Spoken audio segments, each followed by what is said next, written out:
ಹೋರಾಟವನ್ನ ಕಟ್ಟಿ ಹಾಕುವ ಮುಖೇನ ಇವತ್ತೇನಾದರೂ ರಾಜ್ಯ ಸರ್ಕಾರ ಮುಖ್ಯಮಂತ್ರಿ ಬಚಾವ್ ಆಗ್ಬೋದು ಅಂತ ಏನಾರ ಭ್ರಮೆನಲ್ಲಿದ್ರೆ ಅದು ಅಸಾಧ್ಯ. ಬೆಂಗಳೂರಿನ ಅಧಿವೇಶನದಲ್ಲಿ ಪ್ರಾರಂಭ ಆಗಿರುವಂಥ ನಮ್ಮ ಹೋರಾಟ ವಿಧಾನಸೌಧದ ಒಳಗಡೆ ಇವತ್ತೇನೋ ದಲಿತರ ಪರವಾಗಿ ಧ್ವನಿ ಎತ್ತುವಂಥ ಕೆಲಸ ಇವತ್ತು ಭಾರತೀಯ ಜನತಾ ಪಾರ್ಟಿ ಮಾಡ್ತಾ ಇದೆ. ಸದನದ ಹೊರಗಡೆನೂ ಕೂಡ ನಾವು ಹೋರಾಟ ಹೀಗೆ ಮುಂದುವರಿತದೆ. ರೌಡಿಗಳ ತರ ವರ್ತನೆ ಮಾಡ್ತಾ ಇದ್ದಾರೆ, ಗೂಂಡಾಗಳ ತರ ವರ್ತನೆ ಮಾಡ್ತಾ ಇದ್ದಾರೆ. ಗೂಂಡಾಗರ್ದಿ ಮಾಡಿಕೊಂಡು ರಾಜಕಾರಣದಲ್ಲಿ ಬೇಳೆ ಬೇಯಿಸ್ಕೊಳ್ತಾ ಇರ್ತಕ್ಕಂಥವ್ರು ಯಾರು ಅಂತೇಳಿ ಎಲ್ಲರೂ ಕೂಡ ಗೊತ್ತಾಗಿದೆ. ಈಗಾಗಲೇ ನಮ್ಮನ್ನ ಗುಂಡ ಅಂತ ಹೇಳಿರ್ತಕ್ಕಂಥ ಮುಖ್ಯಮಂತ್ರಿಗಳೇ ಮಹಾ ದೊಡ್ಡ ಗುಂಡ. ಇವತ್ತು ನಮ್ಮ ಮೇಲೆ ಈ ರೀತಿ ಪೊಲೀಸರನ್ನ ದುರ್ಬಳಕೆ ಮಾಡಿಕೊಂಡು ನಮ್ಮ ಹೋರಾಟವನ್ನು ಹತ್ತಿಕ್ಕುವಂಥ ಕೆಲಸ ಮಾಡ್ತಿದ್ದೀರಿ. ನಾಚಿಕೆ ಆಗಬೇಕೆ ಕಾಂಗ್ರೆಸ್ ಸರ್ಕಾರಕ್ಕೆ. ಬಾಬಾ ಸಾಹೇಬ್ ಅಂಬೇಡ್ಕರ್ ಹೆಸರನ್ನ ಹೇಳ್ತೀರಿ, ದಲಿತರಿಗೆ ಅನ್ಯಾಯ ಆಗ್ತಾ ಇದೆ ಅಂತ ಹೇಳ್ತೀರಾ.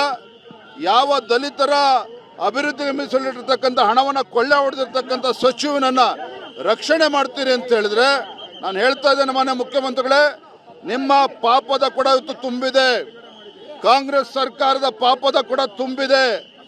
ರಾಜ್ಯದ ಜನರಿಗೆ ಕಿವಿಗೆ ಹೂ ಮುಡಿಸ್ಕೊಂಡು ಇವತ್ತನ ರಾಜ್ಯದಲ್ಲಿ ಅಭಿವೃದ್ಧಿ ಮಾಡ್ತೇವೆ ಅಂತೇಳಿ ಕಟ್ಟುಕತೆ ಹೊಡ್ಕೊಂಡು ರಿಯಲ್ ಎಸ್ಟೇಟ್ ದಂಧೆಯಲ್ಲಿ ಇಳಿದಿರ್ತಕ್ಕಂಥ ಮುಖ್ಯಮಂತ್ರಿಗಳು ಇವತ್ತು ಎಚ್ಚರಿಕೆ ಕೊಡ್ತೇನೆ. ನಮ್ಮ ಹೋರಾಟ ಆ ಧ್ವನಿ ಇಲ್ಲದವರ ಧ್ವನಿಯಾಗಿ ನಾವು ಹೋರಾಟವನ್ನು ಏನು ಮಾಡ್ತಾ ಇದ್ದೇವೆ, ನ್ಯಾಯ ಸಿಗುವವರೆಗೂ ಕೂಡ ನಮ್ಮ ಹೋರಾಟ ಹೀಗೆ ಮುಂದುವರಿತದೆ. ನಮ್ಮ ಹೋರಾಟವನ್ನ ಕಟ್ಟಿ ಹಾಕುವ ಮುಖೇನ ಇವತ್ತೇನಾದರೂ ರಾಜ್ಯ ಸರ್ಕಾರ ಮುಖ್ಯಮಂತ್ರಿ ಬಚಾವ್ ಆಗ್ಬೋದು ಅಂತ ಏನಾರ ಭ್ರಮೆನಲ್ಲಿದ್ರೆ ಅದು ಅಸಾಧ್ಯ.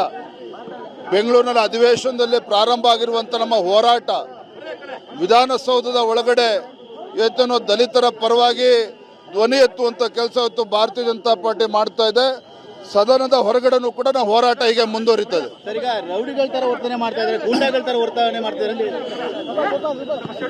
ಗೂಂಡಾಗರ್ದಿ ಮಾಡಿಕೊಂಡು ರಾಜಕಾರಣದಲ್ಲಿ ಬೇಳೆ ಬೇಯಿಸ್ಕೊಳ್ತಾ ಇರ್ತಕ್ಕಂಥವ್ರು ಯಾರು ಅಂತೇಳಿ ಎಲ್ಲರೂ ಕೂಡ ಗೊತ್ತಾಗಿದೆ. ಈಗಾಗಲೇ ನಮ್ಮನ್ನ ಗುಂಡ ಅಂತ ಹೇಳಿರ್ತಕ್ಕಂಥ ಮುಖ್ಯಮಂತ್ರಿಗಳೇ ಮಹಾ ದೊಡ್ಡ ಗುಂಡ. ಇವತ್ತು ನಮ್ಮ ಮೇಲೆ ಈ ರೀತಿ ಪೊಲೀಸರನ್ನ ದುರ್ಬಳಕೆ ಮಾಡಿಕೊಂಡು ನಮ್ಮ ಹೋರಾಟವನ್ನು ಹತ್ತಿಕ್ಕುವಂಥ ಕೆಲಸ ಮಾಡ್ತಿದ್ದೀರಿ. ನಾಚಿಕೆ ಆಗಬೇಕೆ ಕಾಂಗ್ರೆಸ್ ಸರ್ಕಾರಕ್ಕೆ. ಬಾಬಾ ಸಾಹೇಬ್ ಅಂಬೇಡ್ಕರ್ ಹೆಸರನ್ನ ಹೇಳ್ತೀರಿ, ದಲಿತರಿಗೆ ಅನ್ಯಾಯ ಆಗ್ತಾ ಇದೆ ಅಂತ ಹೇಳ್ತೀರಾ.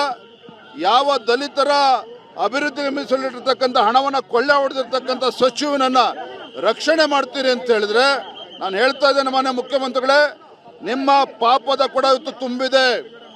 ಕಾಂಗ್ರೆಸ್ ಸರ್ಕಾರದ ಪಾಪದ ಕೂಡ ತುಂಬಿದೆ. ರಾಜ್ಯದ ಜನರಿಗೆ ಕಿವಿಗೆ ಹೂ ಮುಡಿಸ್ಕೊಂಡು ಇವತ್ತನ ರಾಜ್ಯದಲ್ಲಿ ಅಭಿವೃದ್ಧಿ ಮಾಡ್ತೇವೆ ಅಂತೇಳಿ ಕಟ್ಟುಕತೆ ಹೊಡ್ಕೊಂಡು ರಿಯಲ್ ಎಸ್ಟೇಟ್ ದಂಧೆಯಲ್ಲಿ ಇಳಿದಿರ್ತಕ್ಕಂಥ ಮುಖ್ಯಮಂತ್ರಿಗಳು ಇವತ್ತು ಎಚ್ಚರಿಕೆ ಕೊಡ್ತೇನೆ. ನಮ್ಮ ಹೋರಾಟ ಆ ಧ್ವನಿ ಇಲ್ಲದವರ ಧ್ವನಿಯಾಗಿ ನಾವು ಹೋರಾಟವನ್ನು ಏನು ಮಾಡ್ತಾ ಇದ್ದೇವೆ, ನ್ಯಾಯ ಸಿಗುವವರೆಗೂ ಕೂಡ ನಮ್ಮ ಹೋರಾಟ ಹೀಗೆ ಮುಂದುವರಿತದೆ.